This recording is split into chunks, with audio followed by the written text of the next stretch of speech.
1924 చీకటి రోజులు ఏం తమ్ముళ్ళు పనులైనాయా అని మిమ్మల్ని అడుగుతున్నా. మీరందరూ ఆలోచించుకోవాల్సిన అవసరం ఉంది. ఆనాటి ముఖ్యమంత్రి దీనివల్ల 4,35,000 ఎకరాలు సాగుకొస్తుంది. గిద్దలూరు, మార్కాపూరు, ఎర్రగొండపాలెం, కనిగిరి ఈ 4 నియోజకవర్గాలు కాకుండా పక్కనుండి ఉదయగిరి, కడపలో ఉండే బద్వేలు కూడా నీళ్లు పోయే పరిస్థితి వస్తుంది.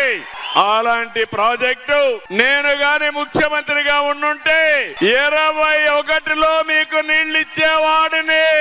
కానీ ఈ రోజు మీరు చూస్తే మీకు ఒక మోసం జరిగింది. ఆనాటి ముఖ్యమంత్రి మీకు ఒక మాట చెప్పాడు, పనులు అయిపోయినాయని చెప్పాడా లేదా? దొంగ నాటకాలు ఆడాడా లేదా? ప్రారంభం చేశాడా లేదా అని మిమ్మల్ని అడుగుతున్నా. పనులు అయినాయా తమ్ముళ్ళు అని మిమ్మల్ని అడుగుతున్నా. పనులు అయిపోయింటే నేను ఇప్పుడు రావాల్సిన పని లేదు కదా. నీళ్లు చూసేవాడిని కావునా కాదా? ఈ ప్రాంతానికి వచ్చాడు 22-20 ప్రాజెక్టు దగ్గరికే వచ్చాడు. ప్రాజెక్టు 31/8/2020లో పూర్తవుతుందని చెప్పాడు. చెప్పాడా లేదా? ఒంగోలులో బహిరంగ సభ 7-10-21 31/8/22లో పూర్తి చేస్తానని హామీ ఇచ్చాడా లేదా? 24/8/22 చీమకుర్తి సభలో 39/23లో పూర్తి చేస్తానడా లేదా?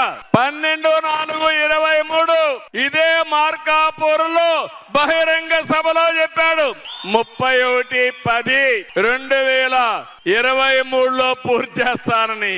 కడాన 6/3/24 ఒట్టొట్టి ప్రాజెక్టుకి రిబ్బన్ కట్ చేశాడు. అవునా కాదా అని అడుగుతున్నా.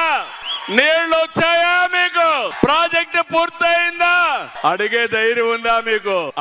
నిలదీస్తారా మీరు? ఇది మోసం అవునా కాదా తమ్ముళ్ళు అని మిమ్మల్ని అడుగుతున్నా.